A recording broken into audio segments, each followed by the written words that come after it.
5절로 8절 말씀을 통해서 세상 속에서 하나님의 나라를 선포하며 삽시다 라는 제목으로 하나님 말씀 증거하겠습니다. 올해 우리 세종안 공동체에 주신 하나님의 약속의 말씀은 하나님의 나라를 구하라 하는 것입니다. 세상의 모든 사람들은 자기의 나라를 만들기를 원합니다. 자기의 뜻을 이루고 자기가 원하는 것을 이루며 살기를 원합니다. 근데 예수 믿는 사람은 그것이 바뀌는 것입니다. 자기의 나라, 자기의 뜻을 구하는 게 아니라 하나님의 나라를 구하는 것입니다. 왜 그렇게 살 수 있습니까? 하나님 아버지가 있기 때문에 그렇습니다. 우리가 내 것, 내 뜻, 내가 원하는 것, 그거 내가 구하면서 애쓰고 노력하지 않아도 하나님 아버지가 계셔서 우리에게 다 공급하여 주시겠다는 것입니다. 그래서 아버지가 없는 고아처럼 그의 세상 백성처럼 살지 말고 하나님의 백성답게 하나님의 나라를 구하고 하나님의 자녀들로서 아버지가 계시니까 다른 삶을 살아야 된다 하는 것입니다. 전에 우리가 예수 믿기 전에는 고아와 같은 인생입니다. 아버지가 없고 누구도 나를 보호해 줄 자가 없는 인생을 살았습니다. 그래서 자기가 자기 나라 구하고요, 자기가 자기 뜻을 이루어야 됐습니다. 자기가 자기 것을 챙겨야 됐습니다. 그런데 이제 우리가 신세가 바뀐 것입니다. 아버지가 생겼습니다. 그냥 흐지부지하는 아버지가 아니라 천지 만물을 지으신 창조주이신 하나님 아버지가 생겼습니다. 그것이 바로 예수 믿고 구원받은 성도들의 삶입니다. 그래서 바뀌어지는 것입니다. 근데 문제는 이렇게 우리가 다 알고는 있지만 우리의 속마음이 잘 바뀌어지지가 않습니다. 그래서 여전히 하나님을 믿으면서도 내 것을 챙기려고 애를 씁니다. 불안하니까요. 두려우니까요. 그래서 내 것부터 챙기고 내 코가 석자고 내 욕심부터 챙기고 내 주장부터 하고 내 뜻을 구하고 이것이 우리의 삶에 그동안에 살았던 체질이기 때문에 쉽게 바뀌지 않습니다. 그래서 바뀌기 위한 의도적인 노력이 필요합니다. 우리가 그것이 영시예배 때 말씀드렸던 네 가지 의도적인 노력이죠. 우리 같이 한번 말씀을 같이 한번 읽어볼까요? 누가복음 12장 29절로 32절 올해 약속의 말씀입니다. 우리 같이 한번 읽어봅시다. 시작. 너희는 무엇을 먹을까 무엇을 마실까 하여 구하지 말며 근심하지도 말라. 이 모든 것은 세상 백성들이 구하는 것이라. 너희 아버지께서는 이런 것이 너희에게 있어야 할 것을 아시느니라. 다만 너희는 그의 나라를 구하라. 그리하면 이런 것들을 너희에게 더하시리라. 적은 무리여 무서워 말라. 너희 아버지께서 그 나라를 너희에게 주시기를 기뻐하시느니라. 아멘. 우리가 하나님의 자녀가 된 후로 예수 믿고 구원받고 난 다음에 아버지가 계신다. 이것을 머리로는 아는데 우리 마음으로 우리의 삶으로 잘 느껴지지가 않습니다. 그래서 하나님은 그것이 아버지가 계신다는 것을 우리가 느껴지도록 하기 위해서 하나님이 우리에게 공급하시는 특별한 방법을 주셨습니다. 그 방법이 뭐냐면은 우리가 나를 위하여 구하면 안 주시고 하나님의 나라를 위하여 구하면 더하여 주시고 이 원리를 세워놓으신 것입니다. 이걸 왜 이렇게 세워놓으셨느냐? 이유는 예수 믿고 구원받아도 눈에 보이지 않으니까 하나님 아버지가 안 계신 것처럼 착각하며 삽니다. 하나님 아버지가 없는 것처럼 어느 때는 급한 마음으로 달려가고 힘들어하고 염려합니다. 그러다 보니까 예수 믿으나 안 믿으나 겉의 모습은 교회 나와서 예배를 드린다고는 하지만 속이 하나도 안 바뀐 것입니다. 그래서 하나님은 우리를 바꾸시는 거죠. 훈련하시는 거죠. 어떻게 예수 믿으면 훈련하시느냐? 내가 내 나라를 구하면, 내가 내 뜻을 이루려고 달려가면, 내가 내 어떤 무엇인가를 채우려고 달려가면 안 주시고, 내가 하나님의 나라를 구하면, 하나님의 뜻을 이루면, 하나님의 이름 영광을 위해서 살면 주시고, 이 과정을 통해서 우리를 연단하시는 것입니다. 그래서 지금 우리의 삶의 모습은 그 하나님 아버지가 계신다는 것을 우리가 체험하도록 하는 그 과정 속에 있습니다. 그래서 우리가 필요한 게 제일 첫 번째, 기도의 방향을 바꿔야 됩니다. 세상의 모든 종교는 기도가 있습니다. 기도가 없는 종교는 없습니다. 그런데 예수 믿는 사람들은, 아버지가 계신 분들은 기도가 바뀌어야 됩니다. 하나님 이거 주세요, 저거 주세요. 그렇게 구하지 말라는 것입니다. 먹는 것, 입는 것 그거 구하지 말고 하나님의 나라를 구하라는 것입니다. 그럼 하나님 아버지가 채워주시겠다. 이게 하나님이 우리를 연단하시는, 훈련하시는 방법입니다. 고아였던 사람을 아버지가 만난 거예요. 너 고아 아니야? 그래도 여전히 자기가 고아의식이 있는 거죠. 그래서 바꾸는 거예요. 그래서 밥 먹을 때마다 저에게 밥을 한 번만 주세요. 밥을 한 번만 주세요. 그럼 아버지가 아니야, 처음에는 주다가 특단의 조치를 내리는 거죠. 너 그렇게 하면 안 돼. 이제는 그렇게 밥을 한 번만 주세요, 밥을 한 번만 주세요. 그럼 너 밥 안 줄 거야.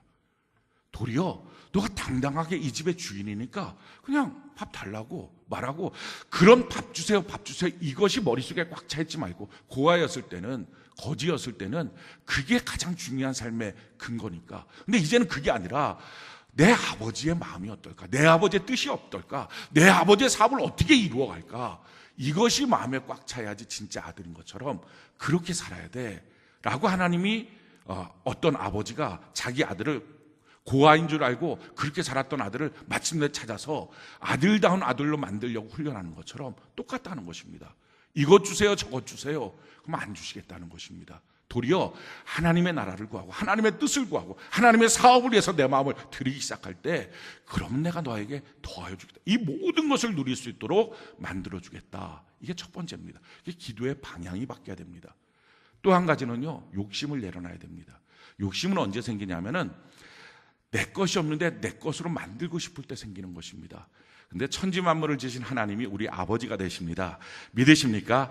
아버지가 되어주시기 때문에 욕심 부릴 필요가 없다는 것입니다. 내게 필요한 모든 것을 하나님은 아신다는 것입니다. 그래서 말씀하시는 거죠. 너희는 무엇을 먹을까, 무엇을 마실까요? 구하지 말며 근심하지도 말라. 이런 기도하면 안 줄 거다. 그 기도의 방향이 바뀌어야 준다. 이 모든 것은 세상 백성들이 구하는 것이라. 세상 백성들, 고아인 백성들, 그들이 구하는 것이다. 너희 아버지께서는 이런 것이 너희에게 있어야 할 것을 아시느라. 우리는 아버지가 있다는 거예요. 할렐루야. 아버지가 내게 다 필요한 것 아신다는 것입니다. 그거 구하지 말고 하나님의 나라를 구하라는 것입니다. 그러면서 내일 하려고 애쓰고 힘쓰면은 너 일이 안 된다는 것입니다. 아니, 기가 막힌 아버지 집에서 기가 막힌 아버지의 사업을 물려받을 유일한 자녀가 자기 일이 어디 있겠어요. 뭐 옛날에 했던 거 거지 깡통 그거 꾸며나가고, 뭐 그거 어디 가서 내가 구걸할까 그 스케줄 짜고, 그런 거 하지 말라는 것입니다. 그런 거 하지 말고 아버지의 나라를 구하면 아버지가 나머지 모든 것은 입혀주고 먹여주고 재워주고 길을 열어주는 것 다 공급하여 주시겠다는 것입니다. 그러니까 아버지가 계신다. 이 믿음이 우리의 마음을 바꾸고요, 우리의 삶을 다 바꿔버리는 것입니다. 예수 믿는다는 것은 바로 이거예요. 하늘에 계신 내 아버지가 계신다, 이것을 아는 것입니다. 그러면서 나는 여전히 부족한데요, 나는 여전히 필요한 게 너무 많은데요, 이러면서 움츠러들지 말라. 담대함으로 나가면 하나님 나라를 내게 주시기를 하나님은 기뻐하신다. 할렐루야. 그래서 이렇게 말씀하시는 거죠. 31절 32절 보니까 다만 너희는 그의 나라를 구하라. 그리하면 이런 것들을 너희에게 더하시리라. 적은 무리여 무서워 말라. 너희 아버지께서 그 나라를 너희에게 주시기를 기뻐하시느니라. 그러니까 우리 안에 예수를 믿어서 믿음이 있으면, 하나님이 우리의 아버지가 되어주셨다, 이게 믿어지면 이제부터는 이 믿음대로 우리의 기도도 바꾸고 욕심도 내려놓고 하나님의 일을 먼저 하고 담대함으로 나가면 그때부터 체험적인 신앙이 된다는 것입니다. 왜 예수를 믿는데 복이 없을까? 왜 예수를 믿는데 기도를 그렇게 하는데 이루어지지 않을까? 어쩌면 아버지가 봤을 때는 안타까운 기도만 하기 때문에 그럴 수 있습니다. 그 기도 계속 구하면 여전히 너는 고아의식으로 살 수밖에 없어. 그런 것 때문에 이제는 어쩌면 더 이상 기도에 응답이 없는 신앙생활이 되고 있을 수 있다는 것입니다. 그래서 우리가 바뀌어야 됩니다. 하나님 아버지를 구해야 됩니다. 하나님의 나라를 구해야 됩니다. 이렇게 바뀌는 것입니다. 그러면 이게 예수 잘 믿는 거거든요. 그렇게 되면 예수 잘 믿는 사람들이 누리게 되는 하나님의 복을 누립니다. 근심이 없는 하나님의 부요, 위에만 있고 아래 내려가지 않는 하나님의 은혜, 머리가 될지언정 꼬리가 되지 않는 하나님의 축복, 이 모든 것들은 예수 잘 믿는 사람, 하나님의 특별한 은혜를 받은 사람들이 누리는 것입니다. 이 모든 하나님의 은혜와 축복을 누리는 귀한 역사 있기를 예수님 이름으로 축원합니다. 이것이 되기 위해서 이와 같이 우리의 마음의 신앙의 태도의 모습을 바꿀 뿐만 아니라 5가지 우리 교회 공동체 전체가 좀 운동을 했으면 좋겠습니다. 그래서 올 한 해 실질적으로 우리의 기도의 방향도 바뀌어지고 태도도 바뀌어져서, 야, 이러니까 하나님 아버지가 계시는 자들에게, 그 믿음 가운데 사는 자들에게 이런 하나님의 복을 주시는구나, 우리가 경험해야 우리 자녀들에게도 그 신앙을 물려주고 이렇게 사는 거야 라고 말할 수 있지 않겠습니까? 그래서 이 5가지 운동이 필요해요. 제일 첫 번째 운동은요, 기도 운동이에요. 우리가 기도 말고는 더 할 게 없어요. 기도하는 것. 그래서 하나님 앞에 기도의 방향을 바꿔서 하나님의 나라를 구하는 것. 하나님, 내 마음에 하나님의 나라가 이루어지길 원합니다. 내가 내 뜻, 내 고집, 내 생각 이런 걸로 꽉 차 있는 마음을 좀 제거하고 하나님의 뜻이 뭔지, 하나님의 마음이 뭔지, 하나님의 말씀이 뭔지, 하나님이 나한테 원하는 게 뭔지, 하나님의 다스림, 하나님의 통치가 내 안에 이루어지기 원합니다. 그리고 내 주변의 내 가족관계 속에서도 이 가족관계가 내 마음대로 안 된다고 막 자녀들을 들들 볶고 그냥 부부관계가 서로 갈등이 생기고 이런 게 아니라 이 관계 속에서 하나님의 뜻이 뭔지, 그래서 의와 평강과 희랑의 관계가 이루어지는 그런 예수 믿는 사람들의 행복한 관계를 만드는 그런 역사들이 나타나는 것, 이것을 우리가 구하는 것입니다. 기도 운동의 제일 첫 번째는요, 기도 시간을 갖는 거예요. 기도 시간을 안 가지면 기도 운동이 안 됩니다. 그래서 저는 여러분들이 편안한 시간에, 물론 예배 시간에도 우리가 기도를 하지만 그 외에 자기 혼자서의 꼭 기도 시간을 갖기를 바라요. 믿음의 선진들을 보면요, 하루에 3번씩 기도 시간을 가졌어요. 그러니까 이 기도 시간이 보통 한 1시간 정도씩, 그래서 하루에 한 3시간 정도씩의 기도 시간을 가졌습니다. 다윗도 그렇고 다니엘도 그렇고 다 기도 시간을 가졌어요. 베드로도 그렇고 백부장도 그렇고 다 기도 시간이 있었어요. 나는 과연 기도 시간이 있는 사람이냐 하는 거예요. 기도 시간이 있다는 것, 이게 축복이에요. 우리가 기도 시간을 만드는 은혜가 있기를 바랍니다. 처음부터 1시간씩, 2시간씩, 3시간씩 그렇게 기도 시간 잘 못 가질 수 있습니다.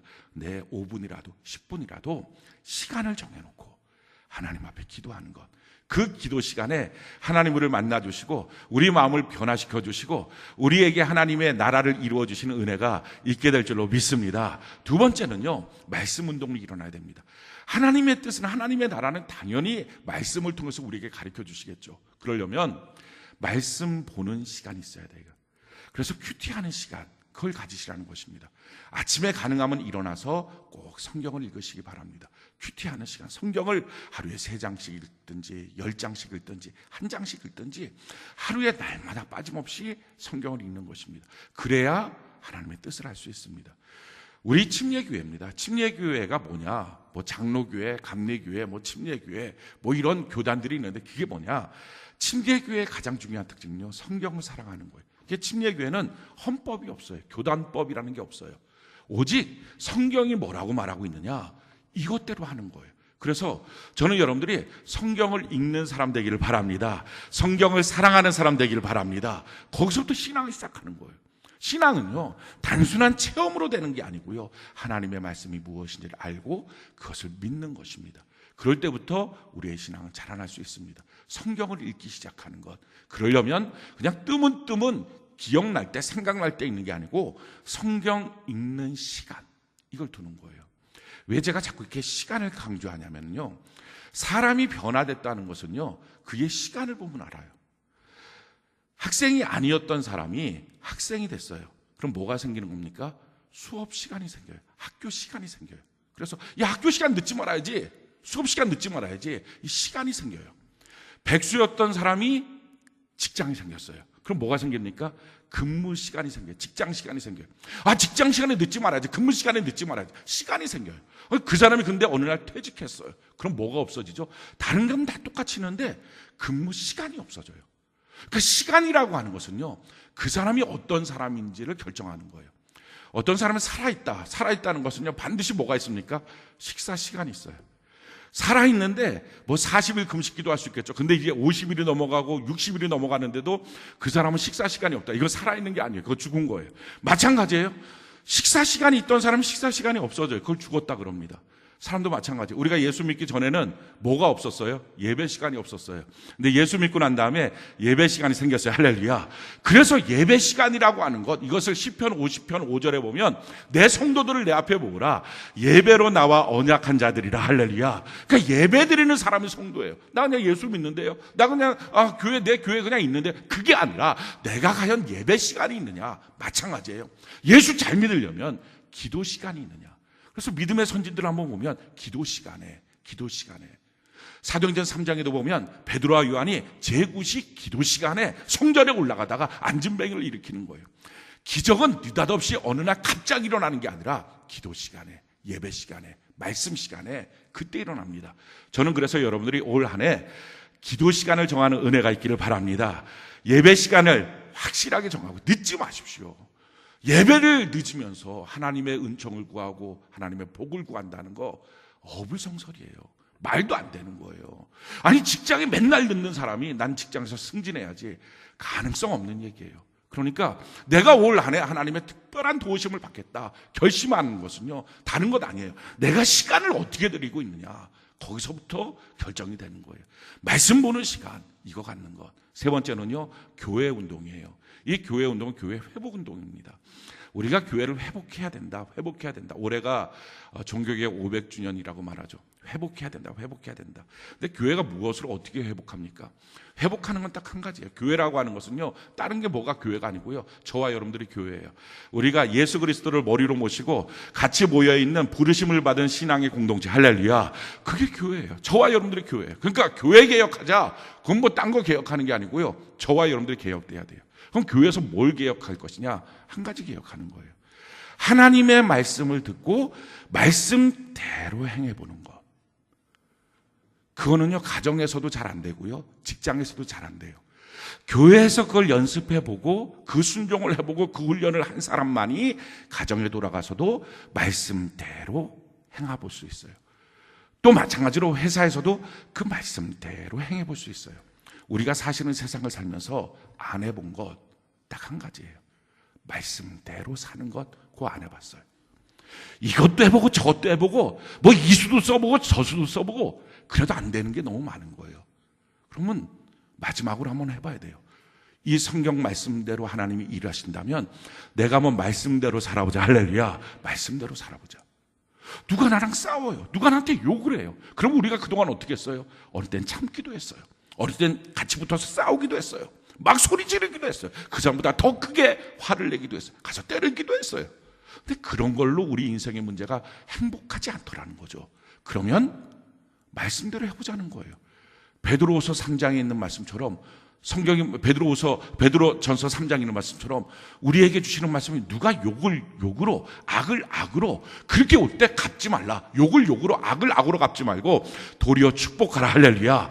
그러면 하나님의 복을 이어받을 수 있다. 말씀대로 한번 해보는 거예요. 교회라고 하는 이 공동체가 사람들이 모여있는 공동체입니다. 그러면 누군가 신앙의 성숙이 안 된 사람은 욕할 수도 있어요. 악을 행할 수도 있어요. 그럴 때 악을 악으로, 욕을 욕으로, 전에는 우리가 그렇게 살았다면 그 생활 청산하고, 이제는 내가 거기서 축복하겠습니다. 할렐루야. 저 사람이 나한테 욕했으니 내가 저 사람한테 복을 빌어주겠습니다. 저 사람이 나한테 악을 행했는데 내가 이제 저 사람한테 복을 빌어주겠습니다. 이렇게 하나님의 말씀대로 한번 해보자는 거예요. 그걸 어디서 하는 거예요? 그게 교회 회복운동이에요. 이걸 교회에서 해봐야 돼요. 그래서 교회는 세상이 조금 더 들어오면 안 돼요.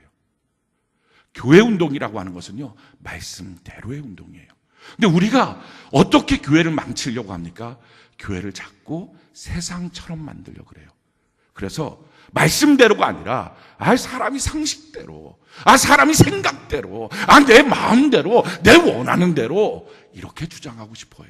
근데 그 주장을 내려놓는 곳, 이게 교회 회복이에요. 이 교회 운동을 통해서 말씀대로 할 때 말씀대로 주시는구나, 이걸 경험해야 우리가 밖에 나가서도, 가정 안에서도, 세상 속에서도 말씀의 사람으로 하나님의 나라를 이룰 수 있습니다. 네 번째 우리에게 필요한 것은요, 사명운동이에요. 사명은요, 목사님이나 이런 사람들만 사명이 있는 게 아니라 우리 모두가 사명자예요. 할렐루야. 하나님의 나라의 백성으로 하나님의 나라를 선포하며 사는 사람, 이것이 바로 저와 여러분들의 삶의 모습입니다. 가정에서든지 사회에서든지 어디서든지 하나님의 나라를 선포하고 그 나라를 이루어가는 사람, 이게 필요합니다. 오늘날에 하나님의 나라를 선포하기보다는 오늘날 교인들이, 성도들이 조롱과 멸시를 받는 경우들이 종종 있습니다. 오해 때문에 생긴 문제일 수도 있고요, 잘 모르니까 그냥 함부로 그냥 말을 하는 거죠. 또 어떤 경우에는 악한 영들의 도전 가운데 그렇게 교회를 향하여 도전하는 그런 경우들도 있습니다. 근데 또 한 가지, 부인할 수 없는 것 중에 한 가지는 우리들의 잘못도 분명히 있어요.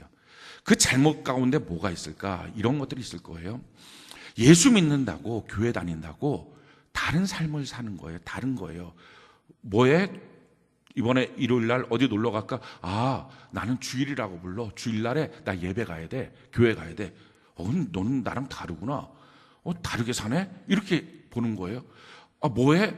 이번에 나 갖고서 뭐 기도해야 돼. 넌 나랑 다르게 사는구나. 이게 다른 줄 알았어요. 그런데 결정적인 순간에 회사에서 어떤 일이 있을 때 그거 하나 차지하겠다고 자기랑 똑같이 행동하는 거예요. 그럼 뭐라고 말하죠? 야, 너는 나랑 다른 줄 알았는데 똑같네? 그럼 이렇게 질문할 거예요. 근데 왜 다르게 교회를 다녔어? 어차피 똑같은 걸. 그것 때문에 욕먹는 거예요. 다른 줄 알았는데요, 속이 똑같은 거예요. 그러니까 세상에 살면서 빛도 안 되고 소금도 안 되는 거예요.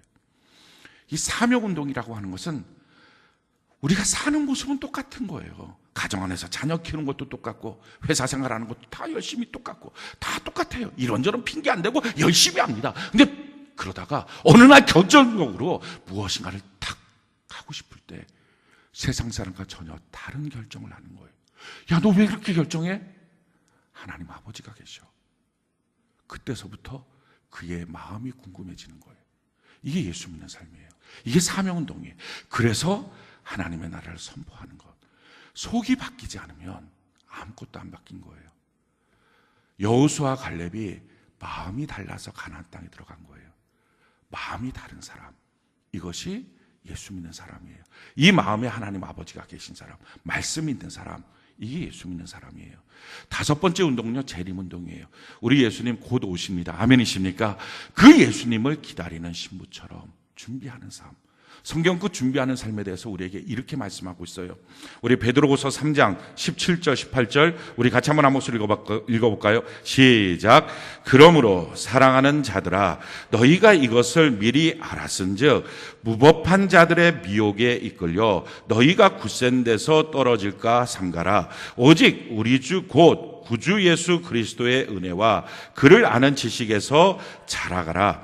영광이 이제와 영원한 날까지 그에게 있을지어다. 아멘. 두 가지 말씀하고 있죠. 우리가 주님의 재림하신다는 사실을 미리 알았은즉 미혹에 빠지지 마라. 미혹이라는 것은요, 내 마음이 욕심으로 격동하고 감정적으로 격동해서 내가 누군지를 잃어버리는 거예요. 내가 어떻게 살아야 될 사람인 거를 잃어버리는 거예요. 그게 미혹이에요. 계속 주님 안에 온전한 나의 신앙의 길을, 믿음의 길을 걸어가는 것, 또 믿음 안에서 자라나는 삶, 이걸 통해서 마침내 오실 예수님을 우리가 기쁨으로 맞이하는 재림운동을 하는 정결한 신부처럼 우리가 주님 앞에 서 있는 은혜가 있기를 예수님 이름으로 축원합니다. 오늘 특별히 증거하고 싶은 말씀은 사명에 관련된 말씀입니다. 우리가 이 세상 속에서 어떻게 하나님의 나라를 선포하며 살 것이냐, 하나님의 나라를 이루며 살 것이냐, 그 말씀을 오늘 드리려고 합니다. 오늘 본문 말씀 베드로후서 2장 5절부터 8절까지의 내용을 보면 인물이 두 명이 등장을 합니다. 하나는 노아고요, 다른 하나는 롯입니다. 이 둘은 시대적 배경은 다릅니다. 노아의 시대, 롯의 시대가 전혀 다른 시대입니다. 전혀 다른 시대지만 사실은 시대를 구성하고 있는 상황은 비슷한 시대였어요.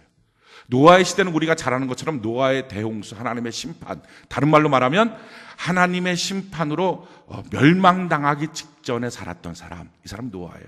롯도 마찬가지예요. 소돔과 고모라, 하늘에서 불이 내려서 그 소돔과 고모라 성이 다 멸망한 것, 그때 거기서 유일하게 구원받았던 한 명, 그게 바로 롯이라는 거예요. 그러니까 다른 말로 말하면 종말적인 상황에서, 세기말적인 상황에서, 말세적 상황에서 하나님의 심판이 오는 상황에서 살았던 두 사람이에요.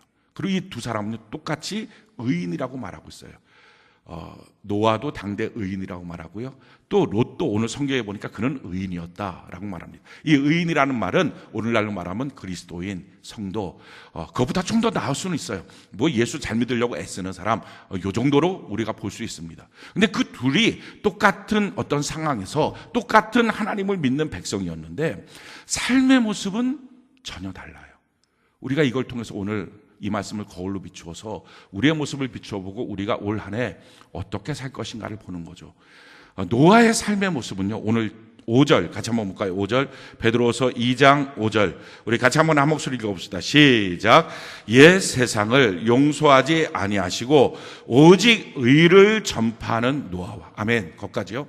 노아는 지금 살고 있는 그 세기 말적인 그 현상, 종말적인 그 현상 속에서 하나님의 의를 선포하면서 살았어요. 담대하게 하나님의 나라를 나타내며 살았어요. 근데 그것에 반해서 롯은 어떻게 살았느냐? 우리 8절 같이 한번 볼까요? 8절 같이 한 목소리 시작. 이는 이 의인이 그들 중에 거하여 날마다 저 불법한 행실을 보고 들음으로 그 의로운 심령이 상함이라. 위축되며 살았어요. 세상의 수많은 일들과 사건 앞에 자꾸 위축되는 거예요. 신앙의 삶을 보여주지도 못하고 말하지도 못하고 위축되는 삶, 이런 삶을 살았어요. 오늘날 살고 있는 우리의 삶의 모습, 이것이 바로 세기 말적인 현상 속에 살고 있다고 말합니다. 예수의 재림이 얼마 남지 않았다 이렇게 말합니다. 맞습니다. 우리가 오늘날의 뉴스로 보는 사건들을 보면요, 전에는 상상도 못했던 일들을 우리가 봅니다. 친아버지가 자기 딸을, 조금 약하고 장애가 있는 딸을 발로 밟아서 다리를 부러뜨려 버려요. 그런 시대를 우리가 지금 살고 있어요. 친어머니가 자기의 딸을 세탁기에 집어넣어서 세제를 넣고 돌려버려요. 상상도 못하는 이런 시대에, 전에는 듣지도 못하고 보지도 못했던, 정말 주님 오실 것 같다, 죄가 꽉 차 있다, 이런 시대를 우리가 살아갑니다. 어떻게 보면 노아의 시대, 어떻게 보면 롯의 시대, 그런 시대를 우리가 살고 있어요. 근데 이렇게 살고 있는 우리 성도들이 어떻게 보면 노아처럼 담대하게 그 가정 안에서, 삶의 터전 안에서 하나님의 나라를 선포하고 이루는 사람이 있는가 하면, 또 롯처럼 꼼짝 못하고 세상 앞에서 위축되고 그렇게 그냥 세상 속에서 자꾸 마음이 상해가고 이런 인생을 살아가는 사람도 있다 하는 것입니다. 과연 우리는 어떤 모습인가? 왜 이런 모습이 되었을까? 어떻게 하면 바뀌어질 수 있느냐? 오늘 이것을 우리가 말씀을 통해서 좀 보기를 원합니다. 제일 첫 번째, 롯이라고 하는 인물, 왜 그렇게 불행한 인생을 살았을까 하는 것입니다. 그는 구원은 받았어요. 근데 구원은 받았지만요, 결국은 자기 가족 하나도 구원시키지 못했어요. 심지어는 자기의 자녀들을 낳는데 이 자녀들이요, 모압과 암몬 자손이에요. 죄악으로 낳은 자녀예요. 그래서 영원히 하나님의 백성 가운데 들지 못한다. 자기 자손 전체가 지옥 가는 거예요. 영향력을 하나도 행사하지 못했던 사람, 이 사람 노아예요. 이 사람이 롯이에요. 자, 이 롯이 왜 이렇게 살았을까? 왜 이렇게 불행한 인생을 살았을까? 원래 롯은요, 참 행복한 축복이 시작을 했어요. 자기 부모님이 일찍 돌아가셨지만 자기를 양 아들로 삼아서 양 아버지가 자기를 너무 알뜰하게 잘 살펴줬어요. 그 아버지가 누구냐면은 우리가 다 믿음의 조상으로 부르고 있는 아브라함이에요. 그러니까 보통 사람이 아니에요. 그러니까 믿음의 조상, 하나님이 왔을 때, 야, 너 믿음 있다, 너가 바로 믿음의 조상이다, 너처럼 나머지 모든 성도들이 살았으면 좋겠다. 이 사람이 바로 아브라함이고요, 이 아브라함으로부터 직접 아들로서 양육받고 자라났던 사람, 이 사람이 바로 롯입니다. 참 믿음의 좋은 기반을 갖고 있는 거죠. 그 롯은 어떻게 보면 억지로라도 하나님을 믿을 수밖에 없던 사람이에요. 아브라함 때문에 무엇을 하든지 같이 가서 제단 쌓고 예배드리고 억지로라도, 그러니까 지금으로 말하면 모태신앙이랑 똑같아요. 억지로라도 태어날 때부터 부모님이 예수 믿어갖고 그냥 끌려다니면서 교회 다니고 뭐 어떻게 하든지 교회 생활하고 막 이렇게 했던 사람이에요.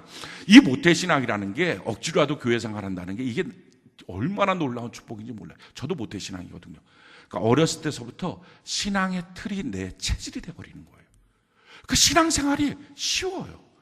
그냥 아예 신앙생활이 내 삶의 기준이고 틀이고 삶이에요. 그러니까 이게 너무 편한 거예요. 롯도 아마 그랬을 거예요. 그런 신앙생활을 그는 했어요.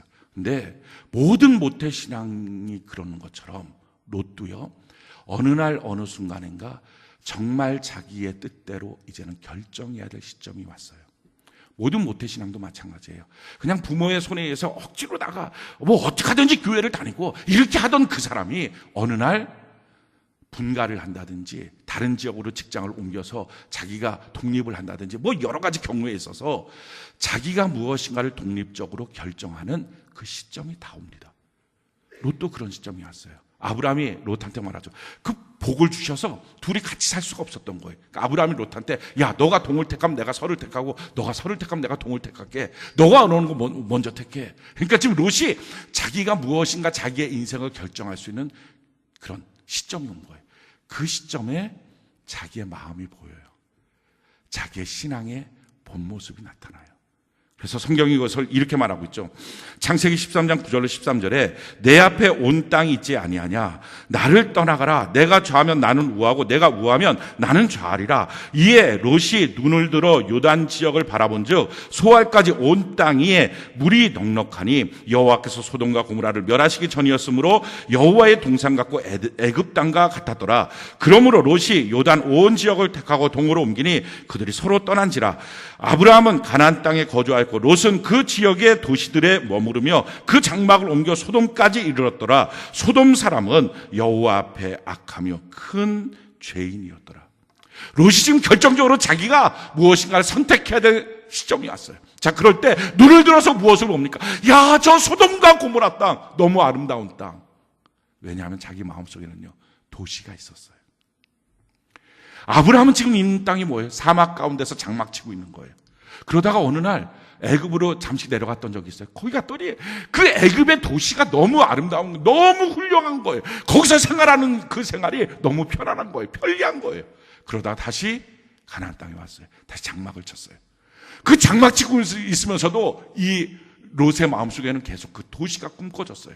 결정적으로 선택해야 되는 그 시점에 눈을 들어보니까 그 비슷한 도시가 있는 거예요. 소돔과 고모라. 그래서 뭐라고 말할까? 야, 애굽 땅과 같다 라고 말해요. 거기를 선택해요. 근데 이미 알고 있었어요. 그 소돔에 있는 사람들은 여호와 앞에 큰 죄인이었다.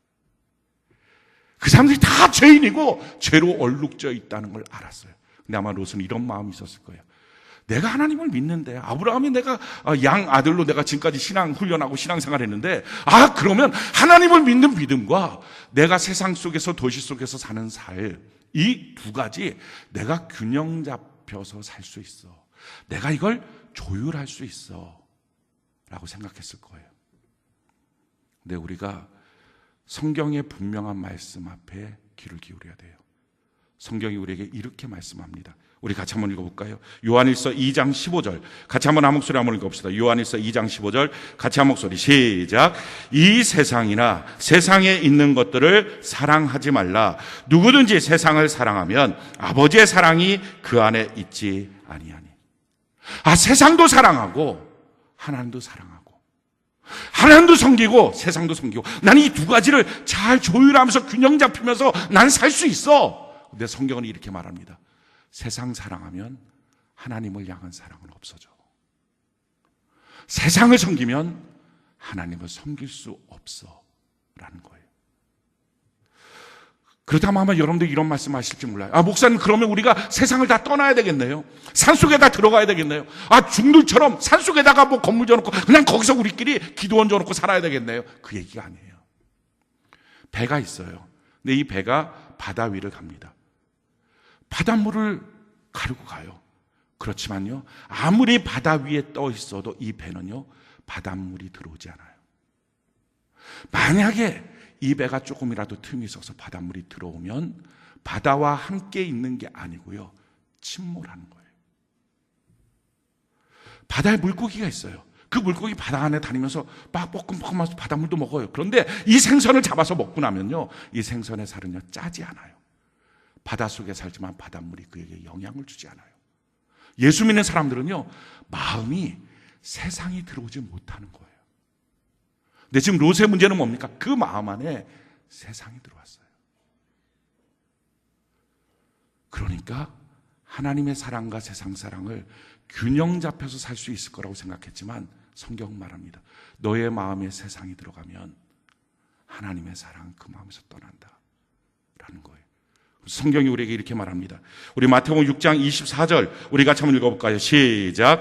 한 사람이 두 주인을 섬기지 못할 것이니 혹 이를 미워하고 저를 사랑하거나 혹 이를 중히 여기고 저를 경히 여김이라. 너희가 하나님과 재물을 겸하여 섬기지 못하느니라. 아멘. 우리가 이 말씀을 오해하지 않기를 바랍니다. 그러면 하나님을 섬기면 재물은 없는 거군요. 하나님을 섬기면 돈은 없는 거군요. 그게 아니죠. 하나님을 섬기면 섬길수록, 하나님의 나라를 구하면 구할수록 내 삶에 필요한 모든 것들은 하나님이 전보다도 더 풍성하게 채워주시게 될 줄로 믿습니다. 그 물질은 내가 섬기는 게 아니에요. 그 물질을 위해서 내가 눈을 크게 부릅뜨고 욕심부리며 달려가는 삶이 아니라고요. 그렇게 살면 도리어 없어지는 거라고요. 이게 하나님 나라의 법칙이라고요. 둘을 섬길 수는 없다. 지금 우리의 마음이 어떠냐는 거예요. 우리가 예수 믿는 사람인데 우리의 마음에 혹시 틈이 있어서 세상이 들어오고 있지는 않은지, 이 롯처럼 그 도시의 편리함, 내가 그것을 누리고 싶어요, 그게 혹시 들어오고 있지는 않은지 우리의 마음을 점검해 볼 필요가 있습니다. 자, 이렇게 신앙이 병들고 나니까요, 나타나는 신앙의 스타일이 있어요. 그 신앙의 스타일이 뭐냐면, 우리가 한번 이 말씀을 통해서 우리의 신앙을 한번 비춰봤으면 좋겠습니다. 창세기 19장 14절부터 20절인데 먼저 우리 14절 같이 한번 읽어볼까요? 14절 같이 한 목소리 시작. 롯이 나가서 그 딸들과 결혼할 사위들에게 말하여 이르기를, 여호와께서 이 성을 멸하실 터이니 너희는 일어나 이곳에서 떠나라 하되 그의 사위들은 농담으로 여겼더라. 내일 새벽에 불이 내려서 이 성이 다 멸망할 거야. 이 성에서 빨리 떠나야 돼. 자기 딸들의 사위들한테 얘기했어요. 자기 딸들, 그러니까 자기 사위죠. 딸들의 남편들한테 가서 얘기했어요. 그랬더니 이 남편들이 농담으로 여겼어요. 왜 그들이 농담으로 여겼을까요? 이유는 간단합니다. 롯이 하나님의 말씀을 농담으로 여겼어요.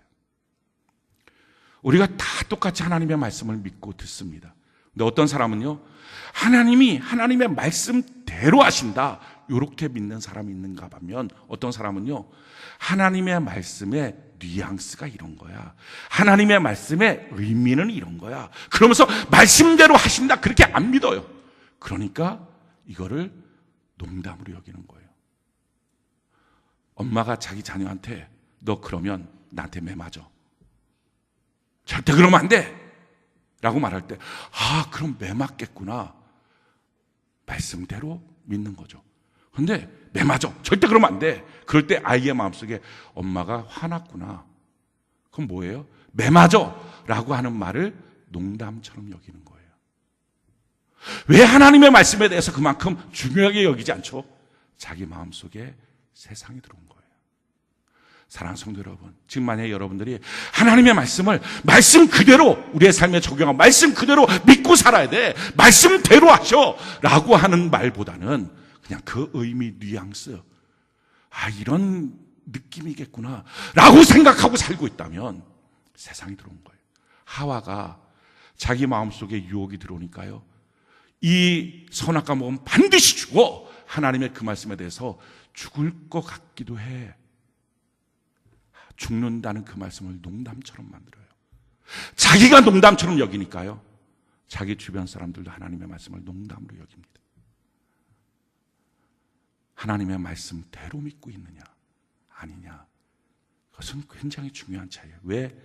내 마음속에 하나님으로 꽉 차 있느냐, 세상이 들어와 있느냐, 그 문제예요. 자, 그 다음에 또 어떻게 되죠? 15절 16절 우리 같이 한번 읽어볼까요? 15절 16절 같이 한 목소리 시작. 동틀 때에 천사가 롯을 재촉하여 이르되, 일어나 여기 있는 내 아내와 두 딸을 이끌어내라, 이 성의 죄악 중에 함께 멸망할까 하노라. 그러나 롯이 지체하매 그 사람들이 롯의 손과 그 아내의 손과 두 딸의 손을 잡아 인도하여 성 밖에 두니 여호와께서 그에게 자비를 더하심이었더라. 지체하매. 자, 하나님의 말씀에 대해서 말씀대로 하신다, 이걸 못 믿으니까 어떻게 됩니까? 하나님의 말씀 앞에서는 항상 계산해요. 지체해요. 생각해보고요, 이 반응이 나와요. 왜? 계산할 수밖에 없을 내 마음에 다른 욕심이 있는 거예요. 내 마음에 이루고 싶은 내 나라가 있는 거예요. 그 내 나라를 내려놓는 것, 이게 신앙이거든요. 세 번째 어떤 현상이 나타납니까? 우리 17절부터 20절까지 같이 한번 볼까요? 17절부터 20절까지 같이 한번 목소리 시작.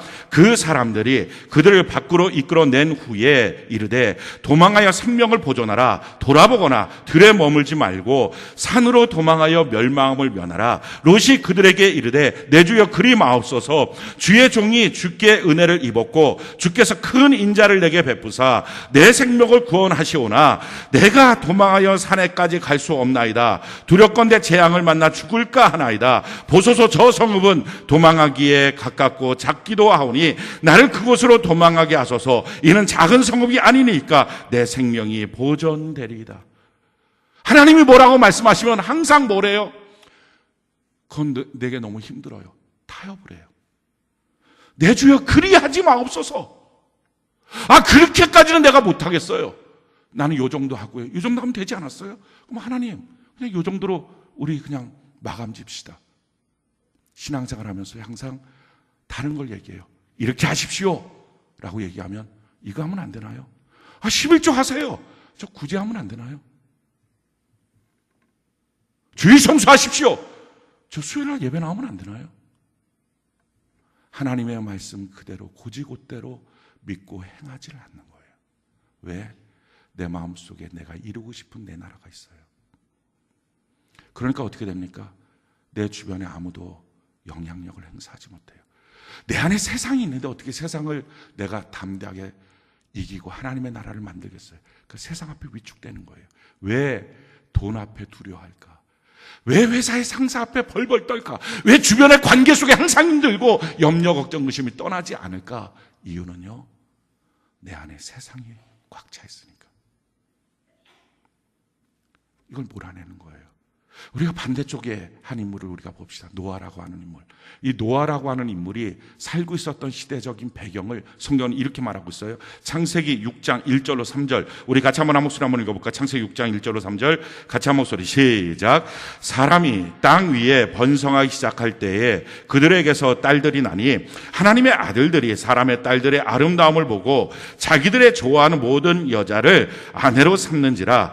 여호와께서 이르시되 나의 영이 영원히 사람과 함께 있지 하지 아니하리니 이는 그들이 육신이 됨이라. 그러나 그들의 날은 120년이 되리라 하시니라. 지금 이 말씀에 대해서 우리가 하나님의 아들들이 사람의 딸들이 이렇게 하면서 뭐 천사, 사람 이런 개념이 아니고요. 지금 이 시대는 어떤 시대냐면은 셋을 통해서 아벨이 죽고 대신 셋을 통해서 에노스를 통해서 하나님의 이름을 불렀던 하나님의 백성들이 있었어요. 또 마찬가지로 가인을 통해서 하나님을 떠났던 불신앙의 백성들이 있었어요. 그들이 세상 사람들이고요. 하나님을 믿었던 사람들이 하나님의 자녀들이에요. 근데 하나님을 믿는 그 사람들이 세상 사람들의 삶의 방식이 너무 좋아 보이는 거예요. 그래서 그들과 섞여버렸어요. 오늘날로 말하면 예수 믿는 사람이 주일 성수 안 하고 어디 놀러 가는 사람 보면서 나도 저렇게 살고 싶다. 술 먹고 있는 사람 보면서 나도 저렇게 살고 싶다. 그들의 삶의 방식들이, 삶의 태도가 부러워 보이는 거예요. 그게 더 좋아 보이기 시작하는 거예요. 그래서 그들처럼 삶을 살아요. 그랬더니 하나님 뭐라고 말합니까? 이들이 육신이 됐구나. 영적인 일에 관심이 없구나.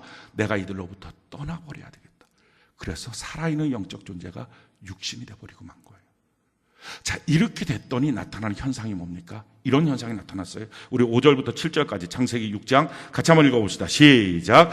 여호와께서 사람의 죄악이 세상에 가득함과 그의 마음으로 생각하는 모든 계획이 항상 악할 뿐임을 보시고 땅 위에 사람 지으셨음을 한탄하사 마음에 근심하시고 이르시되 내가 창조한 사람을 내가 지면에서 쓸어버리되 사람으로부터 가축과 기는 것과 공중의 새까지 그리하리라 하리니 이는 내가 그것들을 지었음을 한탄함이니라 하시니라.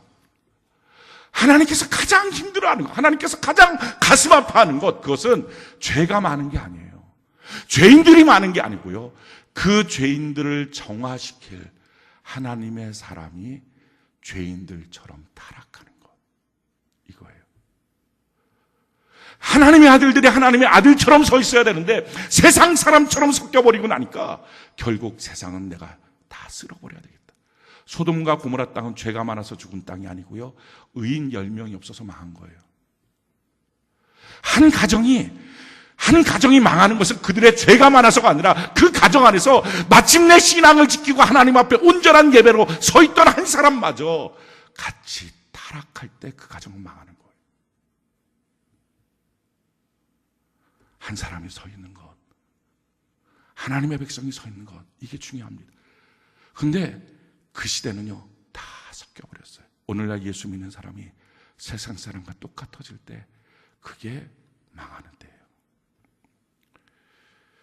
예수 잘 믿겠다고 결심했던 사람이 어느 날 그 마음을 힘들고 어려워서 어느 날 내려놓는 순간이 그게 망하는 순간이에요.